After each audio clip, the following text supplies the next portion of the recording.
10,000 years ago.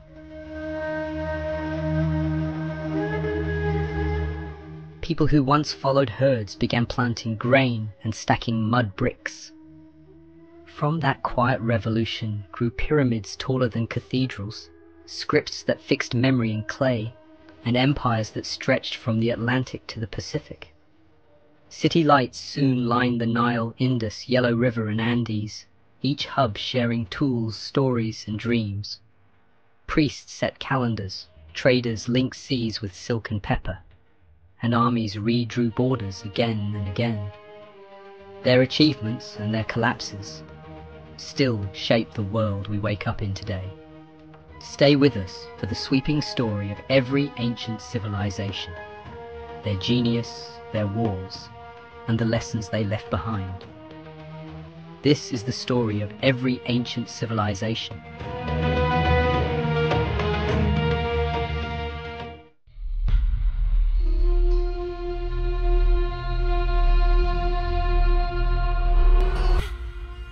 When the last ice age ended around 9,700 BCE, the climate of Southwest Asia warmed and stabilized. Stands of einkorn, emmer, and barley ripened each spring in the valleys of the Levant and Upper Mesopotamia. Foragers in these regions had long gathered the wild grain, but new conditions made cultivation practical. At Abu Huraira on the Euphrates, layers dated to roughly 9,000 BCE preserve sickle blades, polished by repeated cutting, pits lined with baskets for storing seed, and the hoofprints of penned goats. Nearby at Jericho, families stacked sun-dried mud bricks into circular houses, sunk them below ground level for insulation, and protected the settlement with a massive stone wall and a 9-meter watchtower, the earliest known defensive architecture. The presence of carefully buried skulls, their faces modelled in plaster, hints that these early farmers already linked their identity to a single place and to the ancestors who shared it. 2 centuries later, the same hills produced a very different monument. On a limestone ridge now called Göbekli Tepe, hunter-gatherer groups quarried pillars of crystalline stone up to 6 meters tall. They arranged the pillars into circular enclosures and carved them with reliefs of leopards, snakes, boars, and cranes. Radiocarbon dates place the first construction close to 9,600 BCE. Before pottery, metal, or domesticated grain reached the region, excavations show little sign of ordinary habitation, no hearths, no refuse of everyday life. Instead, animal bones and huge storage vessels indicate large feasts. The builders, still living in scattered camps, seem to have gathered here for ceremony, quarrying and hauling blocks that weighed up to 20 tons. The scale of labour implies complex cooperation. The carvings reveal a symbolic world vivid enough to mobilise dispersed bands. Some archaeologists argue that periodic ritual gatherings spurred the social bonds and perhaps the need for stable food that later encouraged farming itself. By 7,400 BCE, a different experiment rose on the Konya plain of central Anatolia. Çatalhöyük grew into a dense settlement that may have housed 8,000 people without streets or alleys. Families entered their homes by roof openings, moving across a honeycomb of flat rooftops, much as modern pedestrians cross a plaza. Inside, walls were replastered each year and decorated with red ochre handprints, hunting scenes, and geometric patterns. Bulls' horns framed household shrines. Beneath packed earthen floors lay the flexed bodies of ancestors, placed there in quiet ceremonies that linked the living to their dead. Excavations reveal carbonized wheat, barley, and peas, the bones of domestic cattle and goats, and obsidian blades from Cappadocia, evidence of farming, herding, and long-distance trade. Yet no palace rises at Çatalhöyük, no temple district stands apart. Ritual objects appear in ordinary rooms, suggesting that belief and governance remained woven into household life, rather than delegated to rulers or priests. Across a span of scarcely 3 millennia, the Near East thus witnessed a chain of innovations that reshaped human existence. Grain fields replaced wild stands. Walls and towers guarded surplus harvests. Stone circles drew dispersed groups into shared rites, and sprawling villages demonstrated that thousands could live together without kings. The impulse to plant, to build, and to commemorate ancestors changed what it meant to be human, anchoring communities to place and time.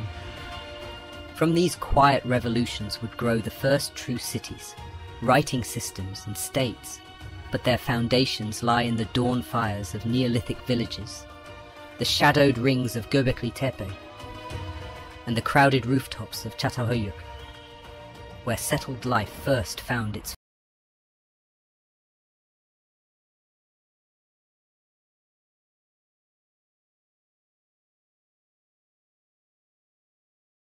3500 BCE, the settlement of Uruk swelled beyond the size of any earlier community. Farmers draining the marshes sent barley and dates into storerooms. Shepherds drove sheep through canals to shearing pens. Boatmen poled cargoes of limestone and copper upriver. To keep track of all this movement, temple officials pressed pictographs into soft clay. A jar for oil, a head of grain for barley, a crude star for the sky goddess Inanna, who watched over the city.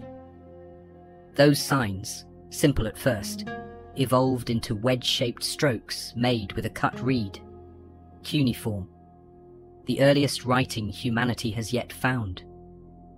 Uruk's scribes were not writing poetry. Their first tablets are ledgers, yet the calculations changed everything. Surplus now had a memory. Priests could levy rations for labourers, schedule canal repairs, and tally wool before it left for distant workshops. With records came hierarchy. The temple district dominated the city, rising atop a stepped platform that foreshadowed the ziggurats of later centuries. Surrounding Uruk, dozens of smaller towns, Eridu, Larsa, Lagash, copied its innovations. Across the alluvial plain, the Sumerians laid the template for urban life. Irrigation ditches laced farm plots. Clay cones stamped with the ruler's name studded the walls of new shrines. Wheeled carts creaked between fields and quarries. Their achievements extended beyond administration. The Sumerians fitted copper blades to plows, charted the heavens into 12 constellations, and cast multi-part molds to make bronze axe heads. They sang the first literature we can still read, hymns to Inanna's fury and laments over shattered canals. And in the royal cemetery of they buried their elites with lapis beads, shell inlays, and a lyre whose golden bull's head still glitters in museums today. Power in Sumer never stayed long in one hand. Rival cities raided each other's canals, rerouted water, and toppled one another's statues. Into this quarrelsome landscape strode Sargon of Akkad around 2334 BCE. Legend says he was a foundling set adrift in a basket on the Euphrates.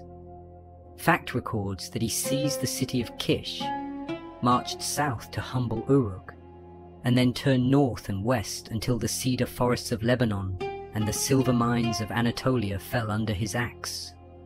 Sargon's genius was administrative as much as military. From his still undiscovered capital Akkad, he appointed governors loyal to him alone, posted garrisons in rebellious towns, and standardized the Akkadian language, Semitic rather than Sumerian, for official business. His grandson Naram-Sin crowned the Age of Conquest, proclaiming himself King of the Four Quarters and wearing the horned headdress of a god. On a pink limestone stele, the divine king climbs a mountain of defeated foes while stars bless his ascent. A stone manifesto of universal rule. Yet empire proved fragile. Within a century, drought, internal revolt, and raids by the Gutians, highland tribes from the Zagros, brought Akkad low. Sargon's political experiment, however, could not be unlearned. The idea that many cities and languages might obey a single throne had entered Mesopotamia forever. Power drifted back south to Sumer around 2112 BCE, when Ur-Nammu founded the third dynasty of Ur. His reign marked a renaissance of Sumerian culture.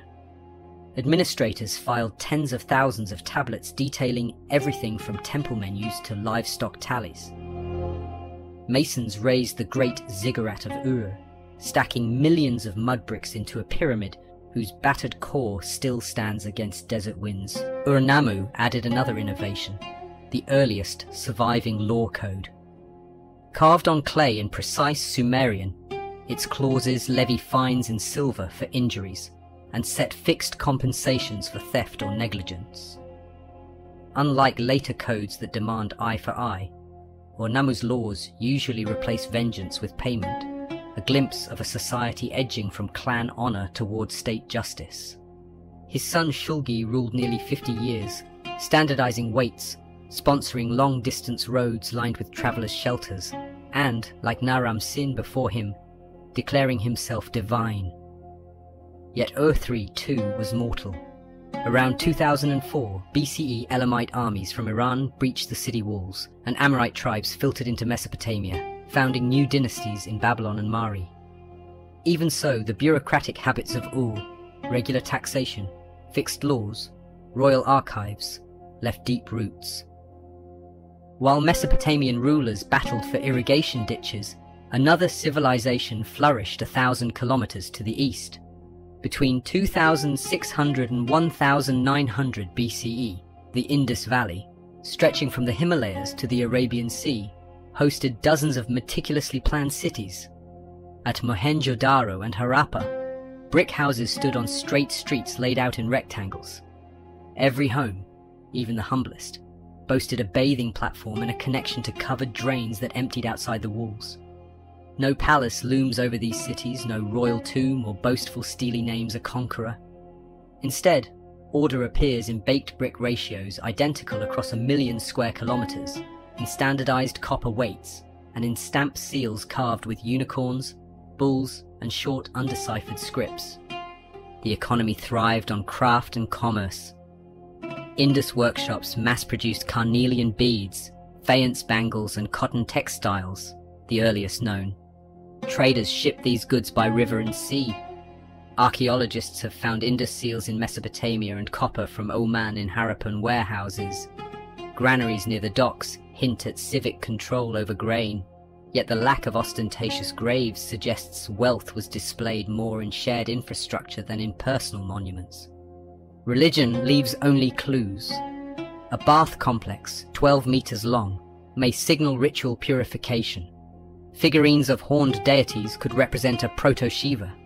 Clay tablets show yogic postures that predate later Hindu iconography, but without reading their script, the Indus beliefs remain a whisper behind kiln-fired walls. Around 1900 BCE, the system faltered. Climate shifts altered river courses. The great Gaga Hakra, perhaps the fabled Sarasvati, dried or moved. Long-distance trade waned. Bricks shrank in size. Writing disappeared. The cities emptied, and rural life took their place. Yet the Indus experiment proved that large populations could enjoy sanitation, standardization, and economic vigor without grandiose kings. Mesopotamian scribes, puzzled by exotic goods, wrote of a distant land called Meluha. Cylinder seals depict dark-skinned merchants leading stout bulls, and tablets list cargoes of ivory, carnelian, and timber arriving by sea at the port of Ur. Scholars now match Meluha with the Indus realm. From Harappan shipyards at Lothal and Sutkagan Dor, flat-bottom boats sailed down the Indus, caught the monsoon winds, and skirted the Arabian coast to Dilmun, Bahrain, and Sumer.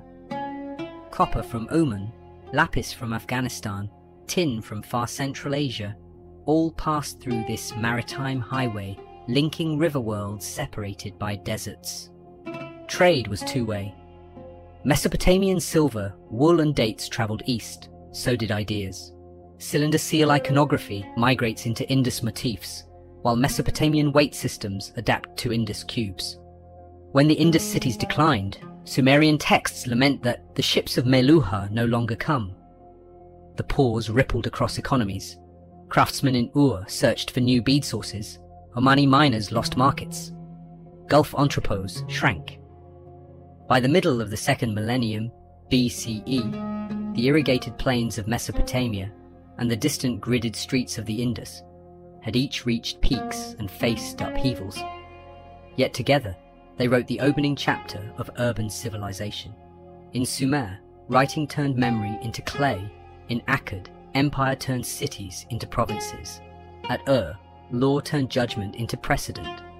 Along the Indus, standard bricks and silent drains turned sanitation into a civic right, and seagoing merchants turned rivers into international corridors. The rivers themselves remained, brown and restless. They carried silt from distant mountains, renewed farmlands, and sometimes drowned them. They linked people separated by deserts and languages, tying together wheat fields near Uruk and cotton plots near Mohenjo-Daro in a single, if fragile, web of exchange. And long after palaces fell and scripts went dark, fishermen still cast nets in the Euphrates, and farmers still walked the dusty lanes of the old Harappan mounds, living among the layered ghosts of the first kingdoms whose stories began and ended with war.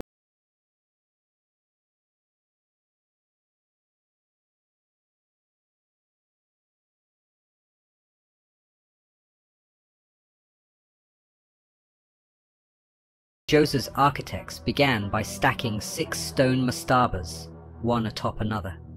The result, rising 60 meters above the Saqqara plain around 2650 BCE, was the world's first pyramid and the opening statement of Egypt's Old Kingdom. Behind that step monument stood the practical genius of Imhotep, who quarried limestone, invented durable mortar, and ringed the complex with a high wall pierced by a single gate. The polished facade caught the sun so fiercely that later Egyptians called stone buildings white. They were reflections of sunlight, anchors for eternity. For 2.5 centuries after Djoser, pharaohs refined both masonry and state power.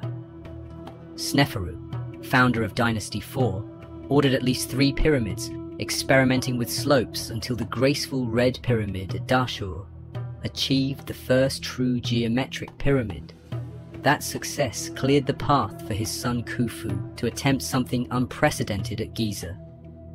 Khufu's Great Pyramid originally stood 146 meters high and contained about 2.3 million blocks of limestone and granite. Its base deviated from perfect square alignment by less than 20 centimeters, a feat that required surveyors with sighting instruments, rope stretchers who could measure to fractions of a degree, and overseers who understood the seasonal pulse of labor. Contrary to older myths, the workforce was not a mass of whipped slaves. Excavations on the plateau's edge have revealed dormitories, bakeries, breweries, and physicians' tools. Teams of farmers rotated in during the Nile inundation, when their fields were underwater, working alongside skilled stonecutters and setting gangs named after pharaohs and deities. Friends of Khufu, the drunkards of Menkaure. Their daily bread and beer rations are etched on ostraca left behind.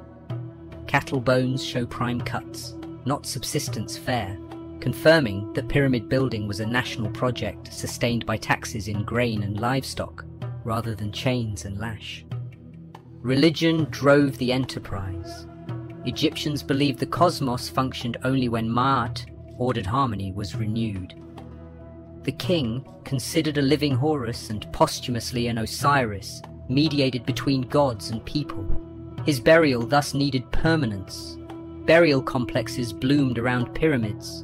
Causeways linked valley temples on the Nile bank to mortuary temples at the pyramid's base, where priests performed daily offerings long after a king's death.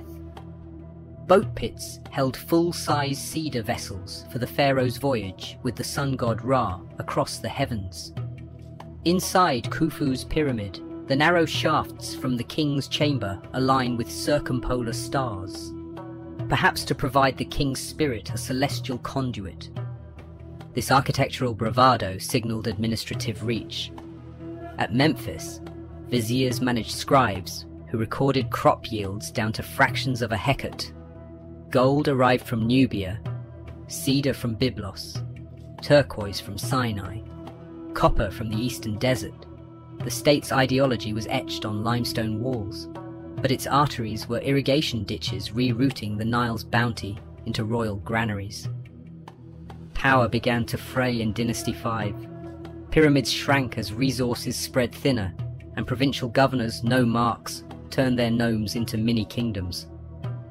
Dynastic rituals persisted. Unas decorated his burial chamber with pyramid texts, the oldest known Egyptian funerary scriptures, but the central treasury could no longer bankroll monuments on Khufu's scale.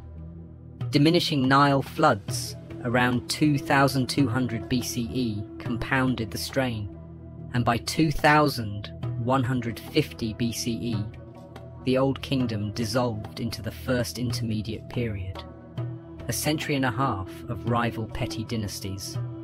Order returned under Mentuhotep II of Thebes, who reunified Egypt about 2030 BCE. He fused Lower and Upper Egypt's crowns and, to broadcast renewal, cut a terraced limestone mortuary temple into the cliffs of Deir el-Bahri, an architectural prelude to later wonders. Mentuhotep's successors re-established Memphis as an administrative hub, but many rulers now resided near the Fayum, exploiting new canal networks that drained marshland into farmland. Dynasty 12's engineers cut the Bar Youssef Canal to regulate Lake Moeris, converting seasonal swamps into a breadbasket. Literature flowered. Scribes copied tales that blended adventure with moral reflection. The story of Sinuhe, the dialogue of a man with his soul, introducing psychological nuance absent in earlier royal inscriptions. Coffin texts democratized spells once carved only on pyramid walls, allowing non-royal dead to navigate the afterlife. Sculptors shifted from serene idealism to contemplative realism, carving Senusret III with furrowed brow and sunken cheeks, as if monarchy now carried human burden. To the south, Middle Kingdom armies pushed into Nubia, building chain fortresses like Buhan and Semna that controlled gold mines and the cataract trade route. Yet the leadership remained pragmatic. When drought struck again around 1800 BCE, central authority faltered, but infrastructure endured, softening the blow. Ultimately, waves of Asiatic immigrants settled in the eastern delta, and by 1650 BCE, a Semitic elite, known later as the Hyksos, seized Avaris, ushering in the Second Intermediate Period. The Hyksos interlude ended with Ahmose I, a Theban prince who mastered horse-drawn chariot warfare, captured Avaris, and chased the Hyksos beyond Sinai around 1550 BCE. Ahmose's victory forged a militarized Egypt, determined never again to bow to foreigners. The 18th dynasty pharaohs pushed boundaries outward, turning Egypt into an empire. Thutmose I campaigned past the Euphrates. His grandson Thutmose III led at least 17 expeditions into Canaan and Syria, famously flanking enemy coalitions through the narrow Aruna Pass to win at Megiddo. Reliefs at Karnak list hundreds of towns that rendered tribute: ebony, lapis, horses, captive princes, creating a tributary system that funneled wealth south to Thebes. Hatshepsut, Thutmose III's stepmother, ruled first as regent, then as king in her own right. She prioritized trade over war, sending a fleet to Punt, likely modern Eritrea or Somalia, bringing back myrrh trees still depicted in vivid color on the terraces of her mortuary temple at Deir el-Bahri. A century later, Amenhotep III presided over an Egypt so opulent that foreign kings begged for Nubian gold. He built the vast palace city of Malkata and raised colossi 30 meters tall, yet left empires day to day to diplomats whose cuneiform letters, the Amarna tablets, reveal a web of alliances, bride exchanges, and gold shipments. His son Amenhotep IV, better known as Akhenaten, upended tradition, declaring Aten the sun disk, the sole god, and abandoning Thebes for a new capital, Akhetaten. Art at Amarna elongated limbs and showed the royal family in intimate domestic scenes, but Akhenaten's monotheistic zeal alienated priests and perhaps compromised Egypt's grip abroad. After his death, The 9-year reign of Tutankhamun saw a return to orthodoxy. His small tomb, hurriedly filled with gold masks, chariots and alabaster lamps, offers a rare, intact snapshot of royal wealth. The 19th dynasty restored military vigor. Seti the White campaigned deep into Syria. His son Rameses II confronted Hittite forces at Kadesh on the Orontes around 1274 BCE. Although the battle ended as a stalemate, Rameses carved reliefs proclaiming personal triumph on every major temple, then sealed a peace treaty, the earliest surviving international accord, with Hittite king Hattusili III. Rameses married a Hittite princess, strengthened northern borders, and diverted resources to monument building on a pharaonic scale. The hypostyle hall at Karnak, the rock temples of Abu Simbel, and a new capital in the delta, P-Rameses. His reign of 66 years made Egypt the spectacle of the Near East. Yet, signs of strain accumulated. Grain ration records from Deir el-Medina revealed delayed payments. Tomb workers staged the first recorded labor strike in year 29 of Ramesses III, complaining of missed bread allotments. Foreign threats intensified. Libyan tribes pressed the western frontier, and a coalition the Egyptians called the Sea Peoples raided the delta. Ramesses III repelled them in a dramatic naval battle depicted at Medinet Habu, but victory brought no long-term respite. By 1070 BCE, the new kingdom fractured. High priests of Amun ruled Thebes, while princes in the delta styled themselves pharaohs. Even in decline, the new kingdom cast a cultural afterglow. The Book of the Dead reached its canonical form. Tutankhamun's treasures, rediscovered in 1922, reignited global fascination. And the stone colossi and hypostyle columns remained so imposing that Greek tourists in the first millennium BCE believed giants must have raised them. From Sneferu's patient experiments to Rameses II's colossal propaganda, Egypt's builders fused theology, engineering, and statecraft across 15 centuries, turning the Nile Valley into a living monument that still shapes our image of antiquity.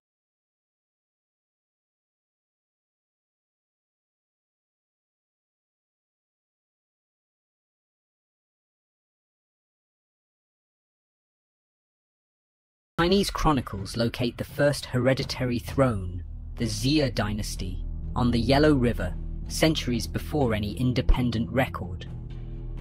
Later, Zhou-era texts name Yu the Great as flood tamer and founder, list 16 successors, and condemn the last Xia king as a tyrant toppled by the Shang. Archaeology offers tantalizing but inconclusive support. Urban layers at Erlitou in Henan, circa 19th century to 15th century BCE, display palatial timber halls on rammed earth terraces, bronze foundries, and turquoise-inlaid jades that fit the dates and scale of a proto-state. Some Chinese researchers equate Erlitou with Xia, arguing that a dynasty would hardly leave inscriptions while writing was still gestating. Many Western scholars reply that palaces do not prove a dynasty named Xia, and remind that the earliest Chinese script, late Shang oracle bone writing, never mentions pre-Shang rulers. What all agree on is that by 1700 BCE, the North China Plain hosted a stratified bronze culture, organized around lineage rule, irrigated millet fields, and riverine trade. The stage was set for the first fully documented monarchy. Around 1600 BCE, a coalition of warlords under King Tang defeated the last Xia ruler and established a new capital at Zhengzhou, later shifting northeast to Yin, modern Anyang. Here, between roughly 1250 and 1046 BCE, every strand of High Bronze Age civilization coalesced. Thousands of shoulder blades and tortoise plastrons, cracked by heat and inscribed with terse queries, preserved the Shang court's daily agenda. Kings asked whether ancestors approved a hunt, whether a childbirth would be safe, or on which day to attack the enemies named Qiang or Gui. The crack pattern served as a verdict. A scribe then incised the question. Result: and sometimes fulfillment. These oracle bones reveal a syllabic script of some 1,000 characters, direct ancestor of modern Chinese, and fix a royal genealogy matching later records, ending with Di Xin, the last Shang king. Shang bronzes are monumental, square ding cauldrons, owl-shaped Zun vessels, and battle axes with ferocious totem masks. Piece mold casting allowed relief decoration impossible by lost wax, and some vessels exceed 800 kilograms. Such metallurgy demanded enormous fuel, or transport from far mines, and labor mobilization, all under royal control. In tombs, complete bronze sets mirror the banquet service used in life, signaling status even in death. Divination demanded recompense. Oracle texts routinely specify sacrifice 10 captives, 3 dogs, or 100 bovines. Excavation of royal tombs confirms scale. Pits at Anyang hold rows of beheaded prisoners and horse-drawn chariots. The richly furnished tomb of General Queen Fu Hao contained 16 sacrificed attendants and war gear, underscoring that elite women could command armies and rights alike. Shang kings led seasonal campaigns, capturing prisoners for tribute and sacrifice. Chariot teams, recently imported steppe technology, served as mobile command platforms. Bronze-tipped halberds and composite bows armed infantry. Fortified towns connected by earthen roads formed a radiating network from the capital. By the mid-11th century BCE, vassal power blocks in the west rallied behind the Zhou clan. According to tradition, the last Shang king burned his treasures and leapt into the flames after defeat at Muye, circa 1046 BCE. Archaeology records a destruction layer at Anyang matching the date, yet Shang influence endured. Zhou rulers adopted bronze ritual forms and even maintained rites for Shang ancestors, a concession to the prestige of the fallen house. Indo-European nobles seized Hattusa in central Anatolia around 1650 BCE and forged the old Hittite kingdom. After a century-long eclipse, King Suppiluliuma I, circa 1350 BCE, created a great power, rivaling Egypt and Assyria. Hittite cuneiform archives, 30,000 tablets, record everything from treaty oaths sworn before the storm god Tarhunt to the instructions for chariot officers that standardized a 3-man heavy chariot crew. At Kadesh, 1274 BCE, Hittite chariots crashed into Ramesses II's divisions, leading to the first surviving peace treaty, inscribed in both Akkadian and Egyptian hieroglyphs. Yet Hattusa's grain ledgers also speak of famine. Letters plead for Egyptian shipments. Around 1190 BCE, Tusa was burned. Its population vanished, likely a victim of drought, internal revolt, and sea people's pressure. Neo-Hittite city-states lingered in Syria, but the empire was gone. On Crete, prosperous maritime polities built labyrinthine palaces at Knossos, Phaistos, and Zakros, circa 2000 to 1450 BCE. Central courts, magazines packed with olive oil jars, and frescoes of dolphin schools and bull leapers reveal a society geared to redistribution and ritual spectacle. Linear A tablets catalogue commodities but remain undeciphered. Absence of war iconography and city walls once led scholars to call Minoans peaceful, though weapon hordes suggest otherwise. The Thera volcanic eruption, 1628 BCE, devastated fleets and farms. A century later, Mycenaean Greeks overran Crete, repurposing Knossos and writing an early Greek script, Linear B Minoan artistic themes. The double axe, the snake goddess, meandering marine motifs, diffused throughout the Aegean, even as the civilization's autonomy expired. On the Greek mainland, citadel states such as Mycenae, Pylos and Tiryns, circa 1600 to 1050 BCE, erected cyclopean walls, and buried rulers with gold masks and boar-tusk helmets. Linear B tablets show palatial bureaucrats distributing bronze and chariot fittings, while Hittite letters name a western Ahiyawa power meddling in Anatolia, likely Mycenaean. Around 1200 BCE, destruction horizons sweep the Aegean. Palaces burn, scribal offices cease, and populations shrink by up to 75%. Drought clustering, earthquake storms, inland rebellions, and migrating sea peoples all find traction in the evidence.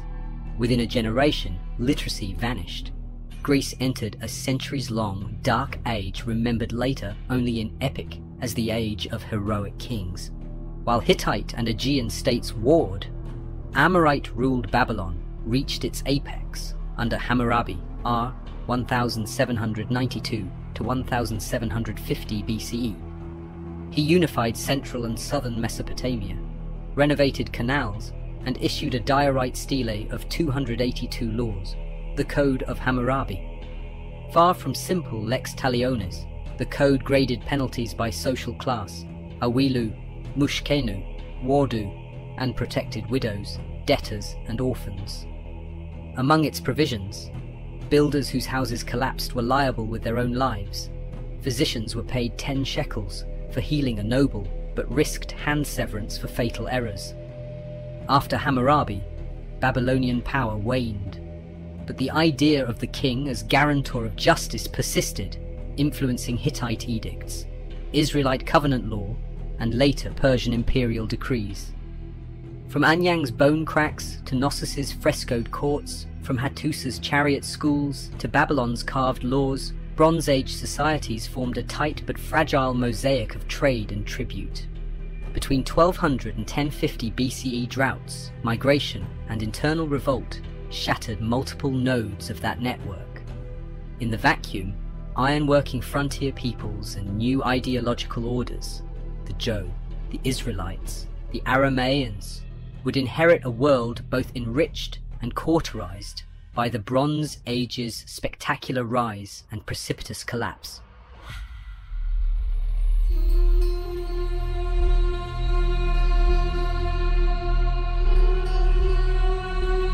Ashur began as a modest river shrine, whose rulers enriched themselves by caravan trade.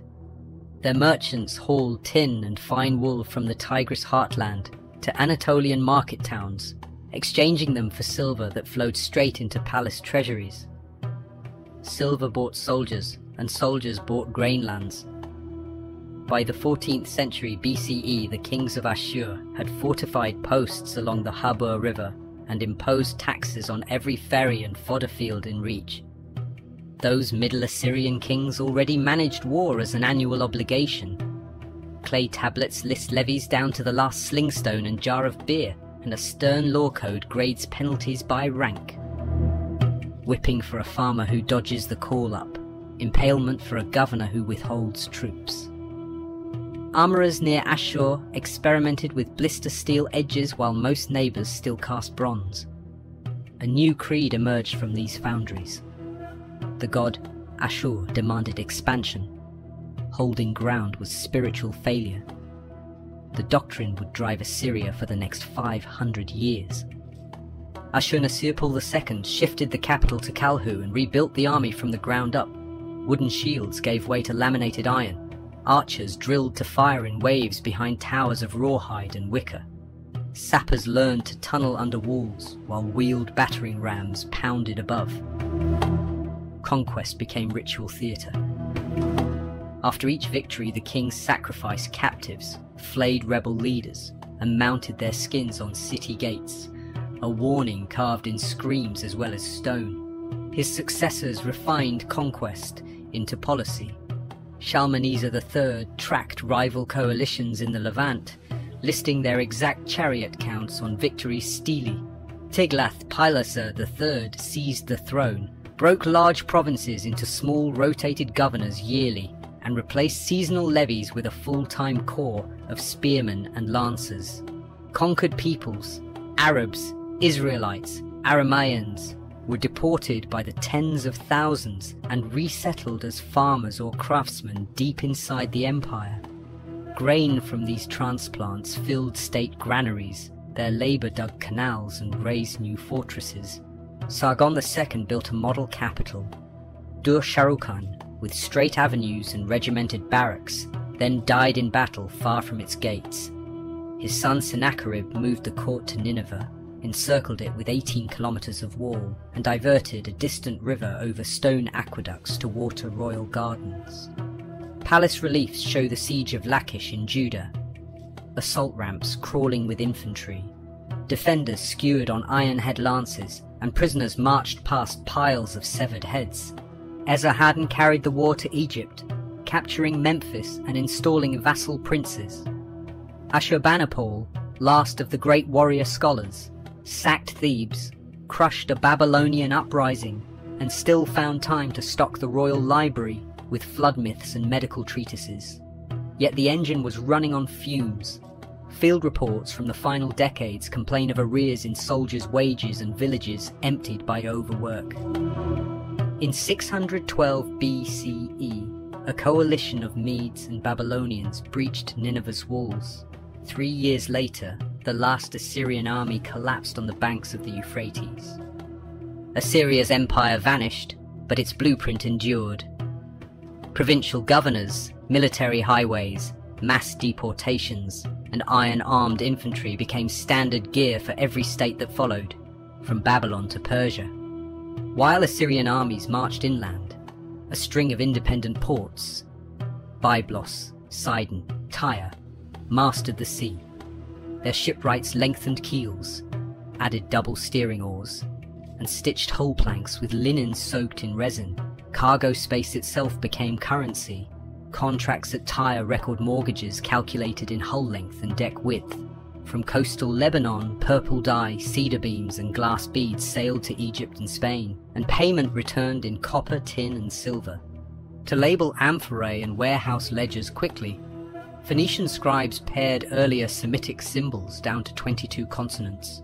The result was an alphabet anyone could learn in a few weeks. Sailors carried the letters wherever they berthed. Greeks borrowed the signs and added vowels. Etruscans and Romans followed. And every modern Western script ultimately descends from those Phoenician strokes painted on humble jars of wine and oil. Highland villages in Canaan coalesced into petty kingdoms by the 9th century BCE. In the north, the Omride dynasty raised a palace at Samaria, sturdy enough to impress Assyrian scribes, who dubbed the realm House of Omri. When Shalmaneser V besieged Samaria, his successor Sargon announced the deportation of 27,000 Israelites and resettled foreigners in their stead, fracturing the kingdom beyond repair. Judah, smaller and poorer, survived by paying tribute, grain, gold, and linen, until King Hezekiah gambled on revolt. Sennacherib's armies razed 46 Judean towns and penned Hezekiah in Jerusalem like a bird in a cage. The city bought mercy with temple silver, but Assyrian dominance was clear. Prosperity on the southern Levantine frontier belonged to those who mastered the rhythm of imperial favor. When Babylon supplanted Assyria, Judah misread the new balance.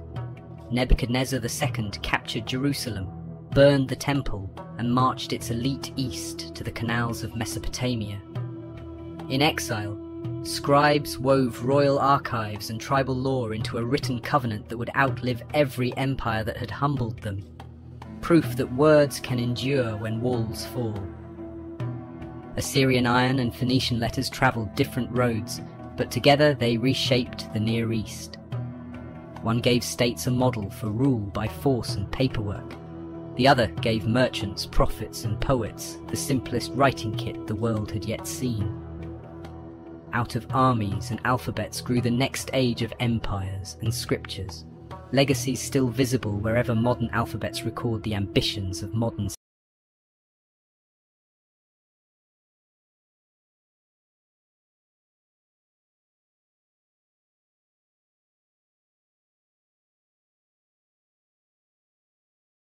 plain of Mui, as bronze spearheads gleamed against torchlight.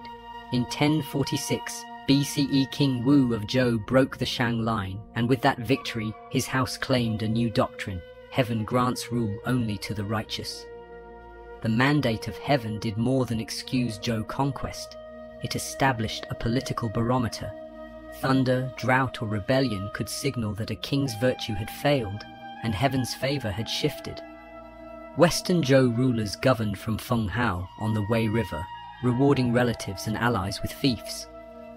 Each vassal built an ancestral temple, cast ritual bronzes, and pledged seasonal tribute. The system worked while Zhou kings held military supremacy, but grain yields and local militias belonged to the lords, and over generations that autonomy hardened into independence. By 771 BCE, a coalition of disgruntled nobles and steppe invaders sacked the western capital, forcing the Zhou court east to Luoyang. The eastern Zhou kings still offered blessings in ancestral rites, yet their authority had shrunk to the ceremonial. Around 200 regional states now answered only to their own ambitions. During the spring and autumn era, the struggle for primacy coexisted with an unprecedented hunger for ideas. Confucius walked from court to court, urging rulers to govern through moral example, asserting that harmony grew when fathers acted with kindness, sons with respect, ministers with loyalty. Mozi denounced this hierarchy as partial and preached impartial care, while early Taoists advised rulers to do less, letting natural order prevail. Iron tools spread through river valleys, boosting harvests and multiplying mouths to feed. To finance armies, states minted spade-shaped coins and opened civil posts to commoners who could read bamboo slips. Competition bred patronage. Dukes kept scholars on stipends, hoping to purchase strategies along with eloquence. The 100 schools of thought thus flowered in the shadow of incessant skirmish. From 475 BCE, China entered the Warring States period, a generation-long arms race that forged the science of strategy. 7 dominant realms, Qin, Chu, Qi, Yan, Han, Zhao, Wei, fielded armies in the hundreds of thousands. Infantry armed with iron swords and mass-produced crossbows replaced aristocratic charioteers.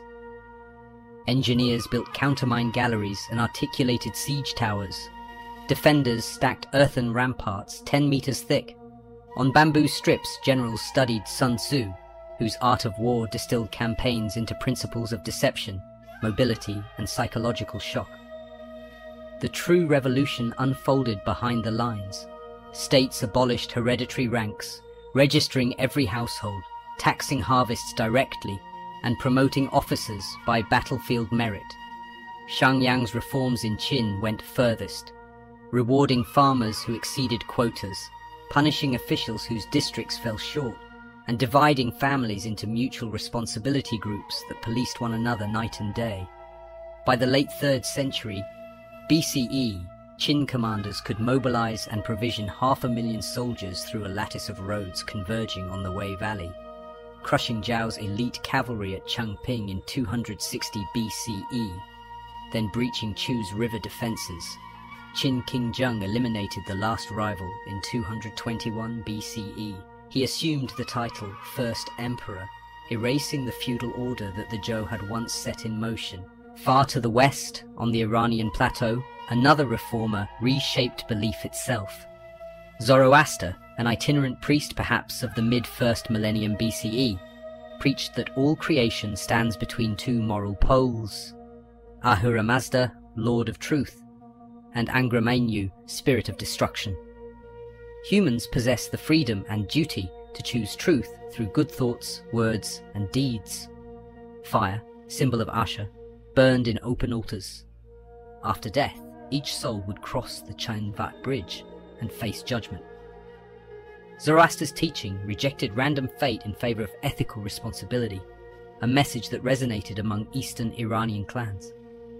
By the 6th century BCE, its vocabulary of truth and lie informed the courts of rising Persian kings who invoked Ahura Mazda in inscriptions, swore oaths to uphold order, and condemned rebellion as drudge, falsehood. Cyrus II of Persia turned that ethical monarchy into an engine of conquest.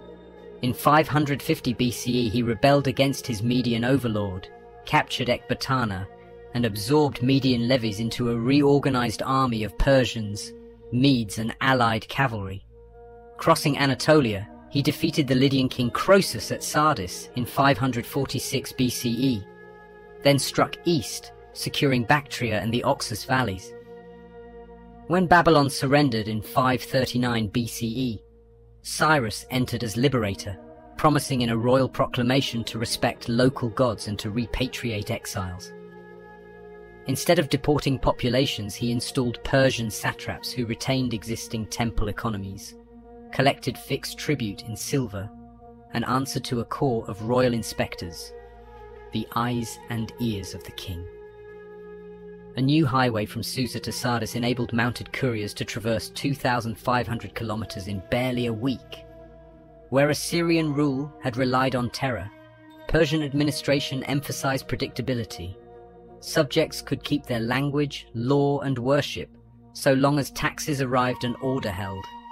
Upon Cyrus's death, campaigning against steppe nomads in 530 BCE, his successors expanded the template. Cambyses annexed Egypt.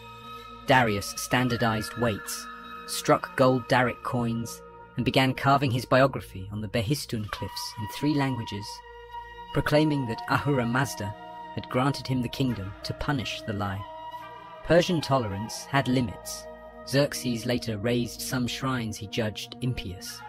But the empire's breadth depended less on forced homogeneity than on a shared road system, common coinage, and the king's pledge to guard justice across 4 quarters of the world, across 2 continents. Zhou ministers, Persian satraps, legalist reformers, and Zoroastrian priests pursued different answers to the same axial age question. How should power be justified and managed in societies now far too large for personal loyalties alone? In China, the answer lay first in heaven's conditional favor, and finally in uniform law wielded by a central monarch. In Iran, it lay in the cosmic struggle for truth made manifest by a king who ruled through fairness and respect for diversity. Both experiments forged durable political myths, and both produced structures that outlived their founders, shaping Asian governance for millennia to come.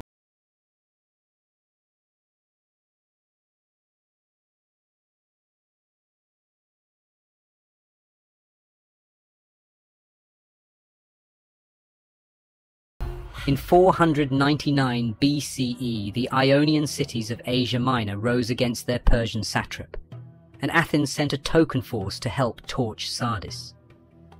King Darius I treated the raid as a challenge to imperial dignity. His first punitive expedition marched along the Aegean coast and fell at Marathon in 490 BCE when 10,000 Athenian hoplites sprinted across open ground, locked shields, and forced a larger Persian host back to their ships.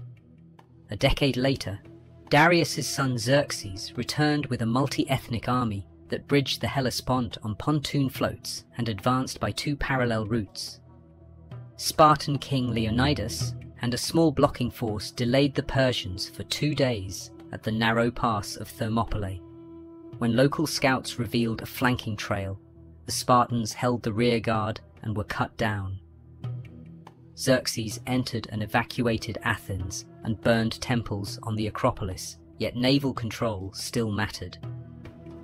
In the Strait of Salamis, Themistocles lured the Persian fleet into cramped water, where Greek triremes, shorter and more agile, oared forward in successive rams.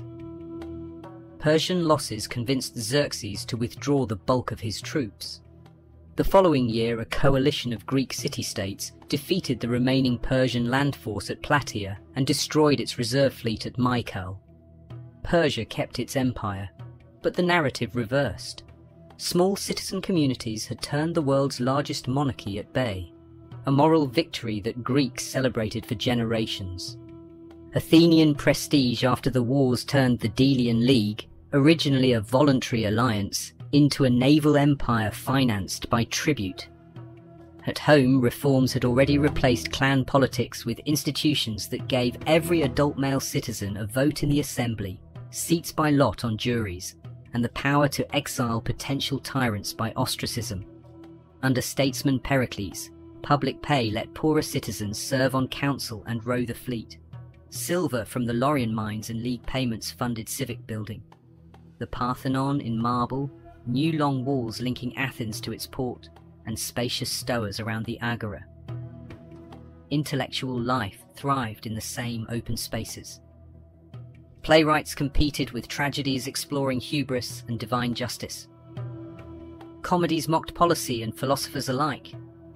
Herodotus collected oral testimony on distant peoples, while the younger Thucydides crafted a forensic style of history based on eyewitness review. Sculptors refined natural stance and anatomical detail. Mathematicians formalized geometry, and sophists taught rhetoric to anyone able to pay. Criticized by Socrates, who questioned motives and methods in the marketplace. Democracy was not universal. Women, slaves, and resident foreigners remained excluded. Yet the system's reliance on debate and majority rule left an archival record of decrees, inscriptions, and speeches that shows government as a conscious civic project rather than inherited privilege. Athenian dominance alarmed Sparta, whose power rested on disciplined hoplites and a helot labor force. When Corinth and other allies pressed for action, Sparta declared war in 431 BCE. Athens relied on walls and fleet, importing grain while raiding the Peloponnese. A plague inside the crowded city killed Pericles and a quarter of the population. Still, the war dragged through shifting alliances and ideological propaganda. In 415 BCE, Athens launched a grand expedition to Sicily seeking new revenue. The force was destroyed at Syracuse, and Persian subsidies soon paid for a Spartan navy. Lysander's blockade of the Hellespont cut Athenian grain lifelines, and in 404 BCE, Athens capitulated. The conflict left all major polis exhausted, their treasuries empty and fields fallow, clearing a path for a peripheral kingdom to set new terms. When Philip II assumed Macedonia's throne in 359 BCE, his realm was a buffer between Greek cities to the south and Thracian tribes to the north. Philip reorganized society around a standing army financed by royal control of timber and silver.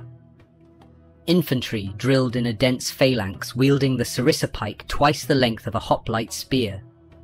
Combined with companion cavalry wedges, the formation could hold and pierce in coordinated strikes. Engineers developed torsion catapults and mobile siege towers able to breach stone walls previously thought impregnable. Diplomatically, Philip married into neighboring houses, bribed rivals, and positioned himself as leader of a pan-Hellenic crusade against Persia. At Cheronea in 338 BCE, his forces routed an allied army of Athens and Thebes, ending independent city-state warfare. From the League of Corinth, he commanded a unified Greek front, but an assassin's knife cut short his planned invasion. Alexander III, 20 years old, moved fast.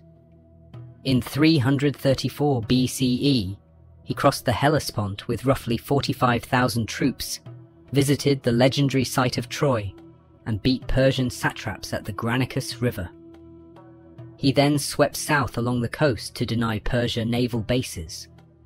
Siege of the island city Tyre required building a kilometre-long causeway. After 7 months the walls fell, and the Mediterranean gateway belonged to Macedonia.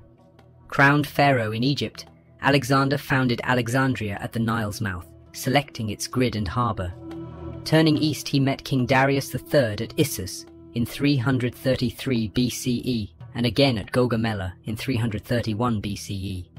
Both times the Persian monarch fled, and the empire's command structure collapsed. Babylon, Susa, and Persepolis opened their treasuries. Persia's road network and satrap administration transferred almost intact to Macedonian oversight. Instead of stopping, Alexander pursued consolidation by fusion. He recruited Iranian cavalry, adopted certain court rituals, and married Roxana of Bactria, later staging mass weddings between Macedonian officers and Persian nobles at Susa. Campaigns pushed through the Hindu Kush into the Punjab. At the Hydaspes River, he defeated King Porus, then reluctantly turned back when officers refused to march beyond the Beas. The march home through the Gedrosian desert cost more lives than any battle.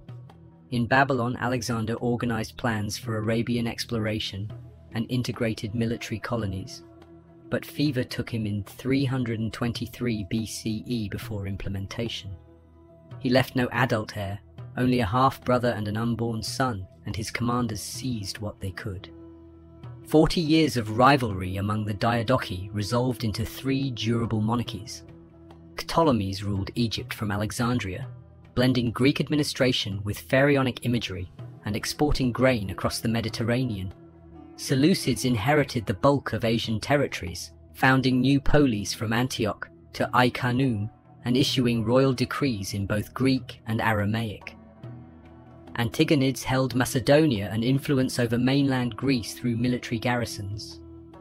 Smaller realms, Pergamon in Asia Minor, Bactria beyond the Oxus, joined the mosaic. Despite near-constant war, the Hellenistic world shared a coined Greek language that facilitated trade from the Adriatic to the Indus. Philosophers developed Stoicism and Epicureanism to guide individuals in multinational societies. Mathematicians at Alexandria measured Earth's circumference and compiled geometry.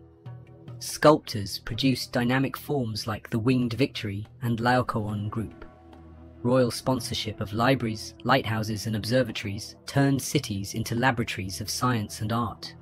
Politically fragmented yet culturally integrated, the Hellenistic oikoumene became the conduit through which Greek ideas, Persian governance, Egyptian astronomy and Mesopotamian mathematics mingled, and through which Rome first encountered a broader Eastern world. The Hellenic wave thus advanced in phases: citizen militias halting an empire, a democracy reaching its creative zenith, internecine war weakening the mainland, a Macedonian army redefining tactics, and a single commander carrying Greek language across 3 continents. In the states that followed, fusion rather than conquest proved the lasting legacy, laying intellectual and economic foundations that the next Mediterranean superpower would inherit and adapt.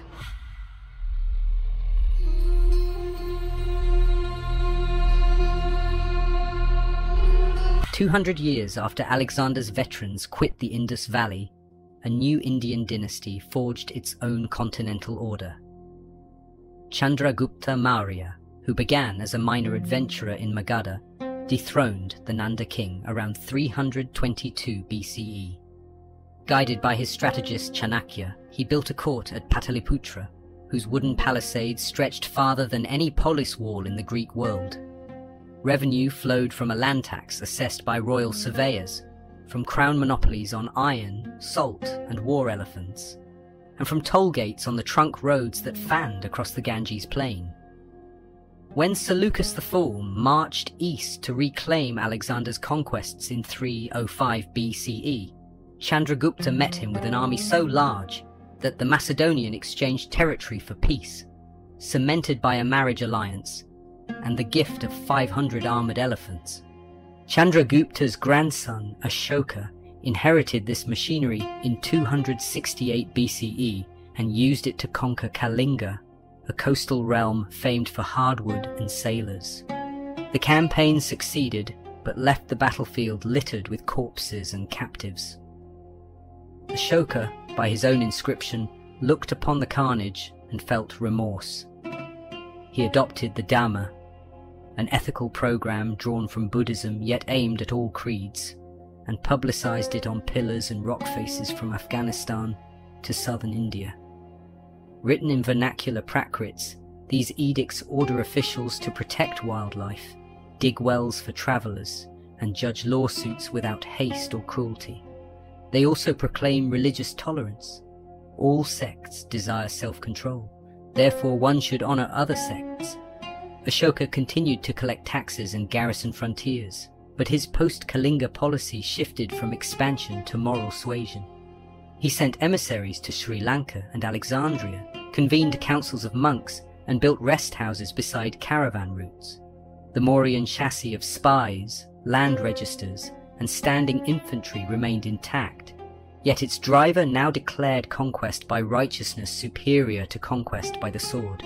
After Ashoka's death in 232 BCE, court factions and provincial governors peeled away, and by 185 BCE the Maurya realm had fractured. Still, the twin legacies of empire and ethical kingship haunted Indian political thought long after the pillars had fallen.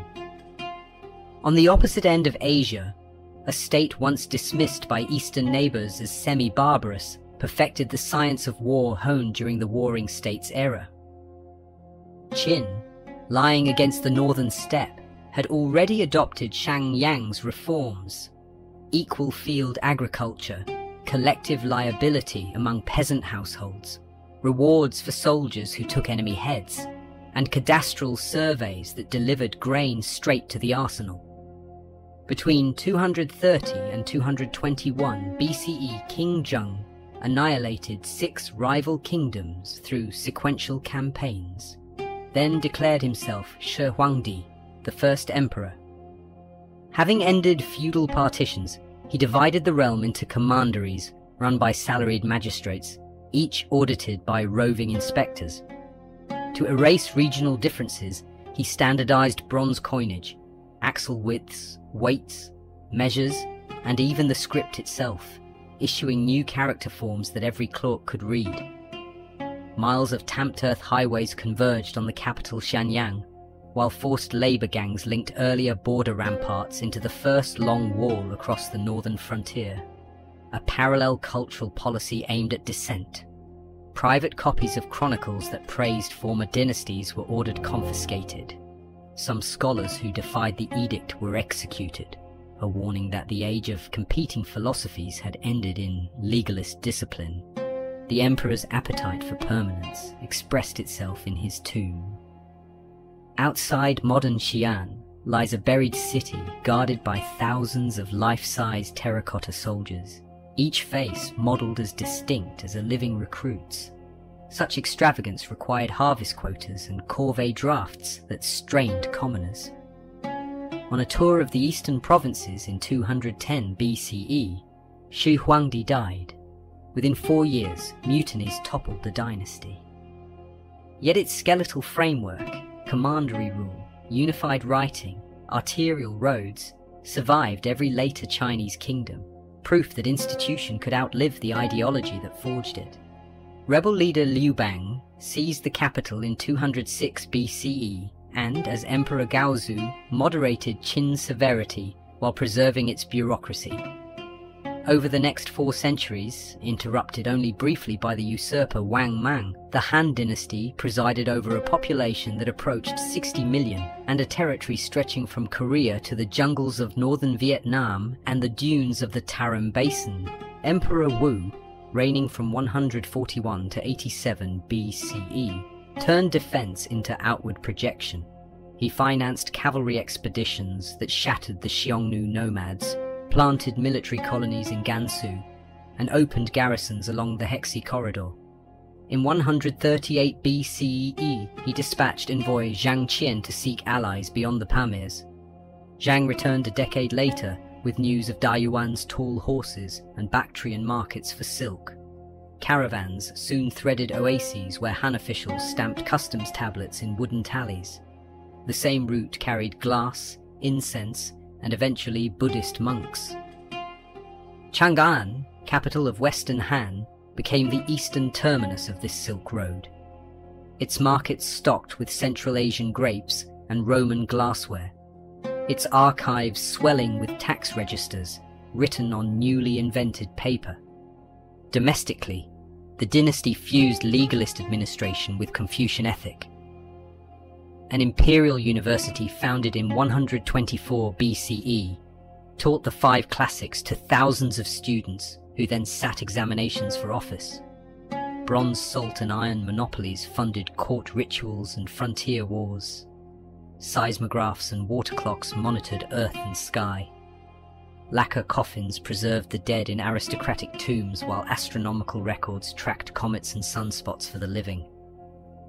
By the 1st century CE, Chinese silk reached Syrian ports where Roman writers fretted over lost bullion.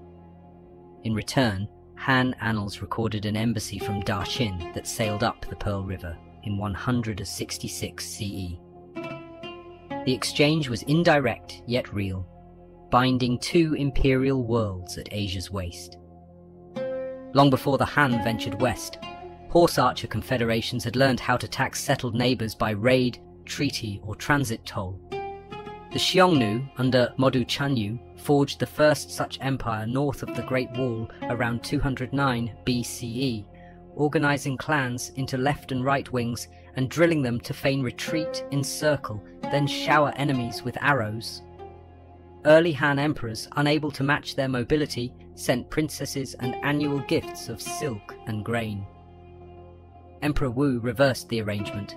A series of winter offensives drove the Xiongnu north, split the confederation, and enticed rival tribes to become Han allies. Some Xiongnu migrated west toward the Aral steppe, others settled as semi-vassals inside China proper. The pattern, war, alliance, resettlement, set the template for Sino-nomad relations for a millennium. Where Iranian plateau meets Mesopotamian plain, the Arsacid house of Parthia rose from mounted archers who had once served under Seleucid banners. By the late 2nd century BCE, they had seized Babylon, adopted the title King of Kings, and ruled a patchwork of Hellenized cities and Iranian clan estates.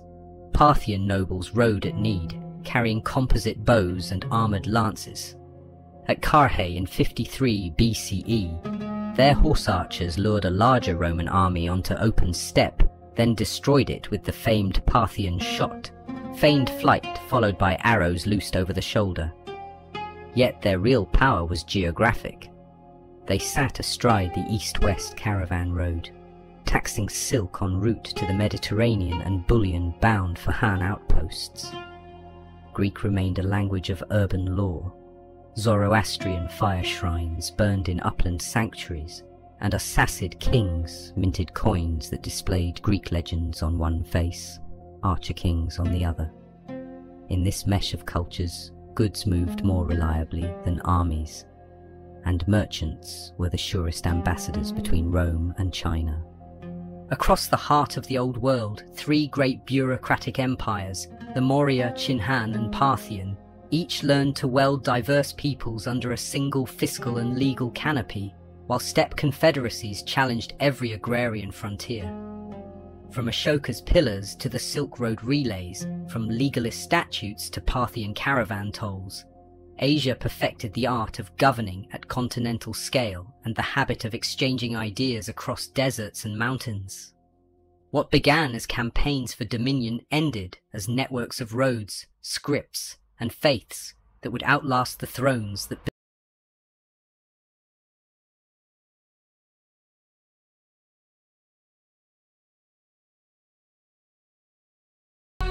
When a she-wolf's imagined cry still echoed in storyteller's verse, the real Rome was a cluster of huts on the Tiber's bend. By the late 6th century BCE, its kings had raised stone walls, drained the marshy forum, and traced a sacred boundary, the Pomerium, around a growing town. Yet the last monarch, Tarquin the Proud, ruled by fear and left a bitter taste. In 509 BCE, leading clans expelled him and declared no man would ever be king again. They replaced hereditary sovereignty with an annual duet of elected magistrates called consuls, each able to veto the other, both checked by a senate of elders and by popular assemblies that could pass laws and pronounce judgment. The Republic was born less as a democracy than as an oligarchy restrained by procedure, but its machinery proved astonishingly resilient. For 2 centuries, the new state fought successive wars that knit central Italy into a single system. First came battles with neighbouring Latin towns, settled by treaties that extended partial citizenship and demanded soldiers in Rome's wars. 3 Samnite wars followed, brutal contests in the central Apennines that taught Roman commanders to build fortified roads and to field flexible manipular legions, rather than the rigid hoplite formations of old. In 280 BCE, King Pyrrhus of Epirus crossed the Adriatic with war elephants to defend Greek colonies in the south. His victories cost so dearly that Pyrrhic forever after meant winning like losing. When he sailed home, Rome absorbed Magna Graecia and stood master of the peninsula from the Arno to the Strait of Messina. Control of Italy drew Rome into the wider Mediterranean, and there it met Carthage. The Punic city's warships policed trade lanes from Spain to Sicily. Its merchants trafficked in silver, grain, and purple dye, and its governing council hired mercenaries by the tens of thousands. In 264 BCE, a dispute over Messina triggered the First Punic War. Rome, a novice at sea, copied a captured Carthaginian quinquereme, mass-produced fleets, and turned naval battles into floating land engagements by installing boarding bridges called corvi. After 23 grinding years, Carthage ceded Sicily, Rome's first overseas province, and soon lost Sardinia and Corsica as the price of failure. The peace lasted scarcely a generation. In 218 BCE, Hannibal Barca marched an army from Spain across the Alps in snow and silence, emerging into Italy with war elephants and Iberian cavalry. At Trebia, Lake Trasimene, and finally Cannae, he annihilated Roman legions with enveloping tactics still studied in military academies. Panic shook the Republic, but its institutions held. The Senate refused negotiation, raised fresh armies, and adopted Fabius Maximus's strategy of delay: harass the Carthaginians, avoid pitched battle, starve them of allies. Meanwhile, Publius Cornelius Scipio, later surnamed Africanus, carried the war into Spain, then onto African soil. When Hannibal hurried home, Scipio defeated him at Zama in 202 BCE, stripping Carthage of its empire and fleet. The victory left Rome dominant, yet anxious. Provinces in Spain and Greece demanded governors. The treasury swelled with indemnities and Iberian silver. Veteran soldiers returned to find small farms swallowed by latifundia, worked by war captives.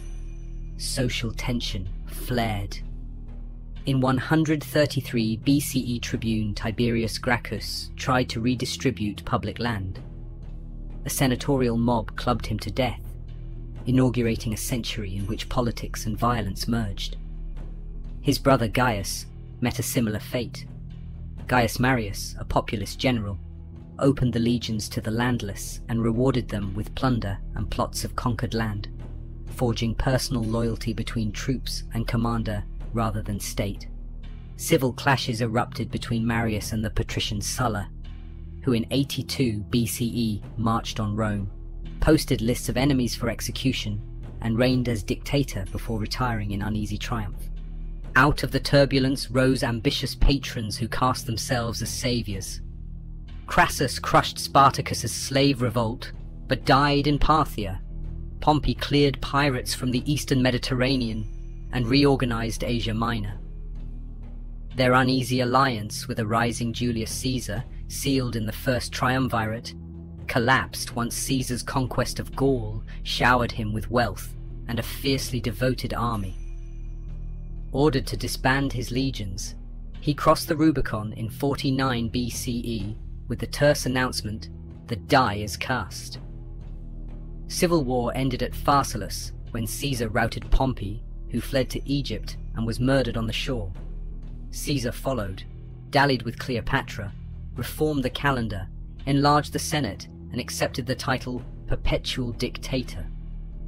Senators who feared monarchy answered with knives on the Ides of March, 44 BCE.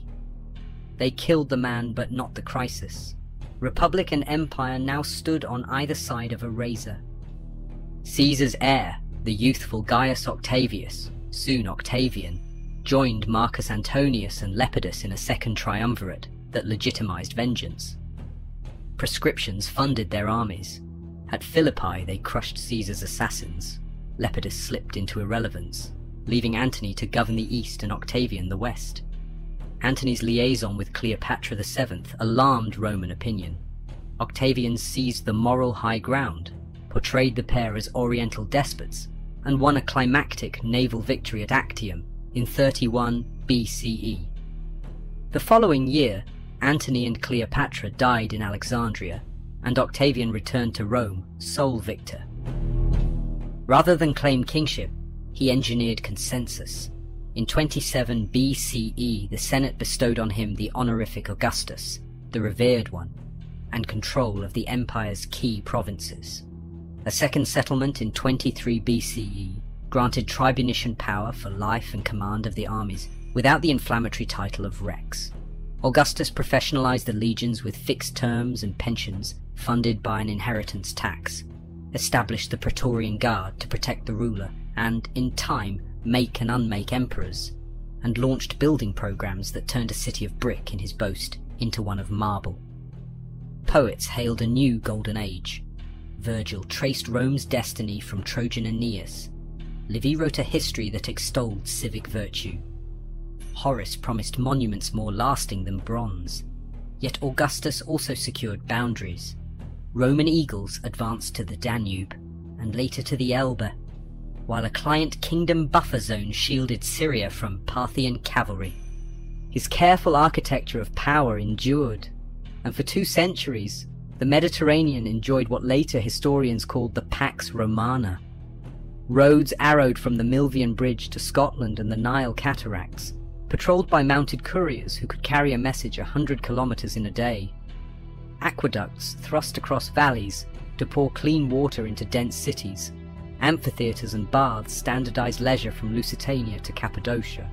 Latin became the language of law and administration in the West, Greek the lingua franca of commerce and scholarship in the East. Provincial elites sent sons to study rhetoric in Rome, sat on local councils, and rose to senatorial rank, weaving empire and ambition together. Citizenship, once a jealously guarded birthright, extended first to Italian allies, then to legion veterans, and finally, under Caracalla in 212 CE, to almost every free inhabitant. A fiscal as well as ideological act that universalized Roman identity. Trade caravans carried pepper and silk to the markets of Ostia. Grain fleets crossed from Alexandria to feed 1 million mouths. Spanish olive oil and Gallic wine filled amphorae, stacked in warehouses along the Tiber. The imperial cult offered a civic liturgy, transcending ethnic gods. To sacrifice for the emperor's genius was to affirm place in a vast commonwealth. Legions held the line at the Rhine and the Euphrates, their camps seeding future European cities. Their veterans granted farmland that Latinized frontiers. Law codifiers distilled centuries of precedent into principles of contract, property, and personal status that would shape jurisprudence long after Rome's fall. Yet even in its noon, the empire carried seeds of dusk, costly frontier wars, succession crises, and rising provincial autonomy. Those belonged to later chapters. In the age from the expulsion of kings to the settled rule of Caesars, Rome experimented with every form of governance. Monarchy discarded, republic improvised, dictatorship stumbled, and principate perfected, while uniting the Mediterranean in a web of roads, laws, and stories still visible in the stones of its surviving bridges and in the rhythms of modern speech.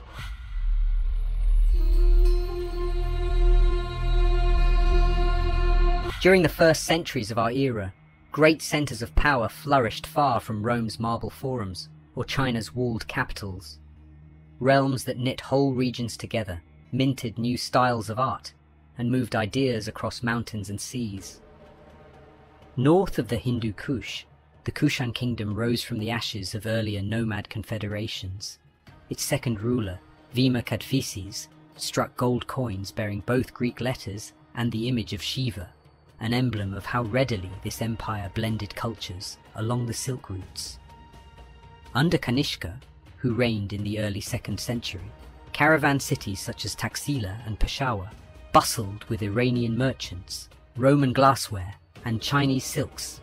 Kanishka's court sponsored Buddhist monks in Sanskrit and Gandhari, dispatching missionaries who carried portable reliquaries as far as Central Asia.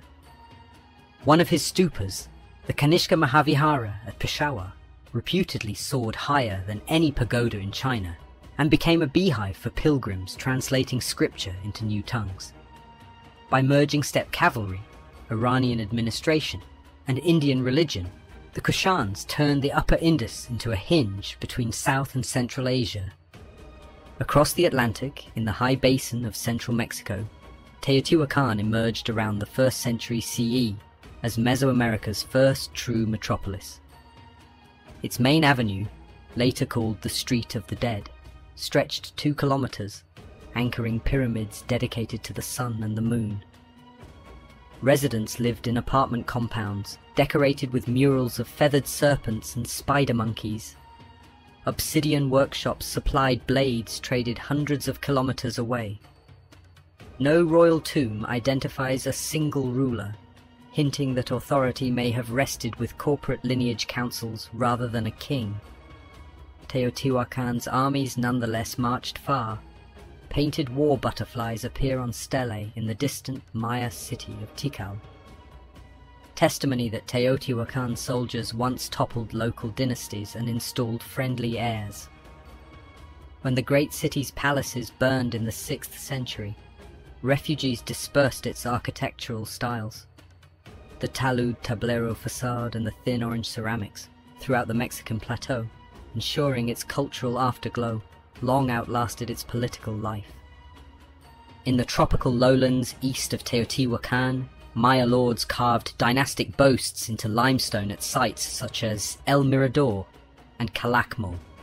By the 3rd century CE, scribes recording royal births and battles had refined a vigesimal calendar that meshed a 365-day solar cycle with a 260-day ritual count.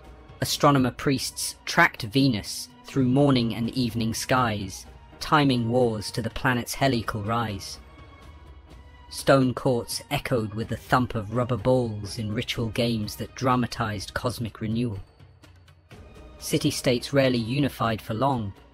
Instead, they forged shifting alliances sealed by royal marriages, each victory etched on stelae with exact long-count dates that let modern epigraphers read their history day by day. Drought after 800 CE would stress these kingdoms. But during the early classic period, their temples of corbelled stone and their bark paper books stood as experiments in how complex a rainforest civilization could become. Far to the east, the kingdom of Aksum flourished on the rocky plateau of northern Ethiopia. Camel caravans loaded with ivory, frankincense, and glass beads descended its mountain passes to the Red Sea port of Adulis, where Greek-speaking merchants bargained for cargo bound to Roman Egypt and the Persian Gulf. Aksumite kings minted coins in gold and silver, first with pagan disc and crescent emblems, later with crosses after King Ezana adopted Christianity in the 4th century. Stelae carved from single granite slabs marked royal tombs, some rising 30 meters before earthquake and time toppled them. With control of highland agriculture and coastal entrepôts alike, Aksum mediated trade between the Mediterranean world and the monsoon routes of India, proving that sub-Saharan Africa participated vigorously in the commerce and religions of late antiquity. While Aksum linked seas, the Gupta dynasty presided over a classical age on the Indian subcontinent. Around 320 CE, Chandragupta III married into the powerful Licchavi clan of the Ganges plain and began styling himself Great King of Kings. He ruled from Pataliputra, where wooden palisades had once guarded Mauryan courts. Now brick ramparts defended gardens, monasteries, and a royal mint pouring out silver denarii, modelled on earlier Indo-Greek issues. His son Samudragupta, remembered in later inscription as a poet king, campaigned down the east coast, accepting tribute from forest chiefs and island monarchs alike. Instead of annexing every territory, he reinstalled local rulers as feudatories, weaving loyalty through ritual hierarchy rather than permanent garrisons. Cultural patronage reached new heights under Chandragupta II, whose reign opened the 4th century's final decades. Iron pillars wrought near Delhi resisted corrosion for centuries, an advertisement of metallurgical skill equal to any in the ancient world. Sanskrit literature flowered in court assemblies. The playwright Kalidasa composed dramas whose heroes wandered both Himalayan peaks and celestial realms, setting aesthetic standards for a millennium. Mathematicians in Ujjain treated 0 as a numeral, advanced algorithms for square roots, and calculated pi with a precision rivaling Hellenistic estimates. Astronomer Aryabhata proposed that Earth rotated on its axis and traced eclipses to the shadows of celestial bodies rather than to mythic dragons. Buddhist monasteries at Nalanda expanded into a residential university, attracting students from Sri Lanka, Java, and distant China. Yet the Guptas themselves leaned toward a revived Hindu synthesis. Stone temples evolved from wooden prototypes into shikaras, towering spires symbolizing sacred mountains, while sculptors carved sandstone panels of Krishna lifting Govardhan Hill or of Shiva dancing the cosmic cycle. Pilgrims walking the circumambulation path viewed stories in sequence, a visual scripture accessible to lay worshippers and scholars alike.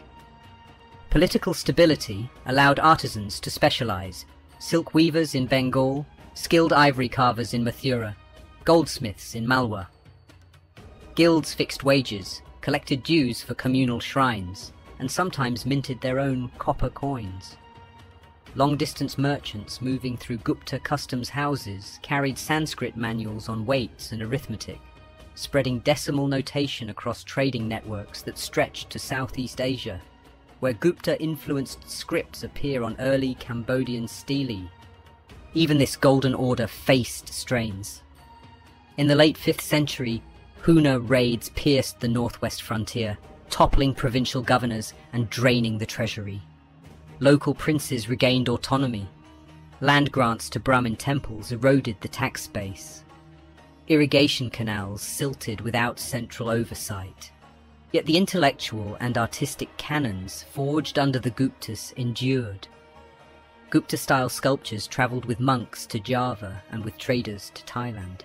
Sanskrit remained the language of science and diplomacy across South and Southeast Asia long after Gupta courts fell silent. Beyond the Mediterranean world, then, imperial mosaics took distinctive shapes. Kushan syncretism along the Silk Road, Mesoamerican city planning in Teotihuacan, Maya chronicles of kings and constellations, Aksumite coinage ringing across 2 seas, and Gupta polities where poetry and algebra shared the same royal seal. Each wove regional threads into the broader fabric of antiquity, proving that advanced urban life, long-distance exchange, and bursts of scientific insight were global phenomena, not the province of any single sea.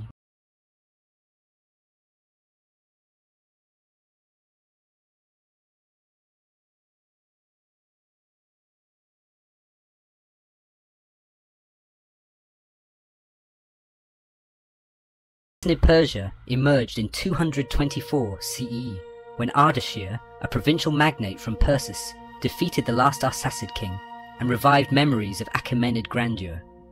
His son Shapur-Finir pushed westward in lightning raids, overrunning Roman fortresses on the Euphrates, capturing Antioch, and in 260 taking Emperor Valerian alive, the first and only time a Roman ruler marched into Persian custody. Carved reliefs at Nakshi Rustam still show the captive kneeling while Persian nobles watch in grave silence. The ransomless triumph announced that power in the Middle East had shifted. Subsequent shahs invested in walled frontier towns called Sasan, canals on the Tigris, and a bureaucracy that recorded land grants on leather scrolls sealed by silver bullae. Under Kavad Twine and his formidable son Khusraudak, the empire reached a bureaucratic zenith. Tax surveyors assessed each parcel, cavalrymen drew state rations, and academy physicians in Jundishapur translated Greek medical texts into Middle Persian. For 4 centuries, the Roman-Persian frontier fell quiet only in brief truces. The Anastasian War opened in 502, the Iberian War in 526. The so-called Long War escalated in 572, and bled both empires for 6 decades. When Khusrau II occupied Egypt and camped within sight of Constantinople's walls in 626, the dream of a restored Achaemenid realm seemed plausible. Yet the Shah's levies were overstretched and his court faction-ridden. Emperor Heraclius counter-invaded through Armenia, looted Ctesiphon's suburbs, and in 628 forced Persia to disgorge its gains. Neither victor could celebrate. Persia's treasury was empty, its provinces smouldering. Rome's levies were exhausted, its grain ships lost. Two superpowers had ground each other into ruin on the eve of a new Arabian faith that neither yet perceived. While Persia and Rome exchanged sieges, China fractured into three rival states. The last Han sovereign abdicated in 220 CE, leaving generals to crown themselves. Cao Wei ruled the north from Luoyang, Shu Han held the Sichuan Basin, and Eastern Wu commanded the lower Yangtze. Battles at Red Cliffs and Yiling settled little. Marshaled armies relied on repeating crossbows and mass-produced iron swords, but geography and river barriers prolonged stalemate. In civilian life, invention quickened. Engineers regulated floodgates on the Yellow River, mechanics improved piston bellows for blast furnaces, and scholars compiled medical formulas in the canon of the pulse. Paper, once a court luxury, spread to local administration, replacing heavy bamboo slips and accelerating record-keeping. After half a century of maneuver, the Northern Kingdom absorbed its rivals and founded the short-lived Jin. But the memory of tripartite contention, immortalized in the epic romance of the Three Kingdoms, outlived every dynasty. On the western Mediterranean shore, another transformation was gathering. Constantine, son of a Balkan officer in the Tetrarchy, marched from York across Gaul and Italy in 312 CE. At the Milvian Bridge, he fought under a symbol he interpreted as Christ's monogram and won control of the Western Empire. By 324, he ruled alone. The Edict of Milan legalized Christianity, and imperial subsidies raised basilicas beside defeated pagan temples. Bishops met at Nicaea in 325 to settle doctrine under the emperor's patronage, forging a precedent in which theological unity buttressed state cohesion. Constantine founded a new capital on the Bosporus, Constantinople, ringed it with Theodosian walls, and staffed its senate with eastern landowners, signalling that imperial focus had shifted from the old Forum of Rome to a defensible mercantile crossroads between Europe and Asia. Across the steppes north of the Black Sea, mounted archers later called Huns spilled westward after 370 CE, crossing the frozen Volga and scattering Alans and Goths before them. Refugees pressed against the Danube limes, begging Roman entry. When officials mishandled their resettlement, the newcomers revolted and in 378 annihilated Emperor Valens at Adrianople. The Huns themselves did not settle. They raided, taxed, moved on. Under Attila, they extracted gold from both Roman courts and rode as far as Orleans, where coalition forces checked them at the Catalonian plains in 451. Attila's death splintered their confederation, yet the damage was done. Frontier peoples armed themselves, imperial officers recruited barbarian warlords, and the old Rhine-Danube boundary became a mere line on parchment. The western half of Rome, already strained by tax shortfalls and palace coups, unravelled fast after these shocks. Germanic federates settled inside provincial borders as foederati, nominal allies, but autonomous in fact. In 406 Vandals and Alans crossed the frozen Rhine. By 429, the Vandals had sailed to North Africa, capturing Carthage and Rome's grain lifeline. The city of Rome endured its first sack in 8 centuries, when Visigoth King Alaric marched through the Salarian Gate in 410. Another followed in 455 under the Vandals. Imperial authority devolved into regional commands.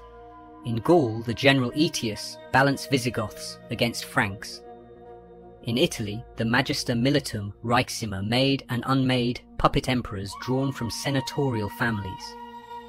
Fiscal records shrank to scraps, mints debased the silver siliqua. Frontier bishops evolved into civic patrons, dispensing charity where tax collectors no longer reached. In 476, the Germanic officer Odoacer deposed Romulus Augustulus, a teenage figurehead. and sent the imperial regalia to Constantinople. The act has long marked the fall of the Western Roman Empire, yet many Roman habits lingered. Courts still cited imperial law codes, villas still pressed olive oil in Campania, and the Eastern Emperor still conferred titles on Italian rulers. What vanished was the tax-fed professional army, the ability to repair aqueducts across provinces, and the conviction, shared since Augustus, that a single sovereign could guarantee Mediterranean order. From Persian palaces stripped by civil war, to Italian forums patrolled by Gothic guards, late antiquity closed amid storms that toppled thrones, yet transferred skills. Sassanid cavalry drill influenced Arab forces.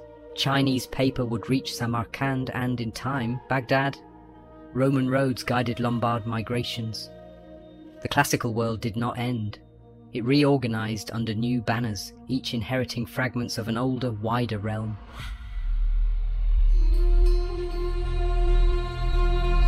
In the eastern half of the Mediterranean world, Constantinople stood behind its double Theodosian walls, a city of domes and colonnades that kept the idea of Rome alive long after legions vanished from Britain and Gaul.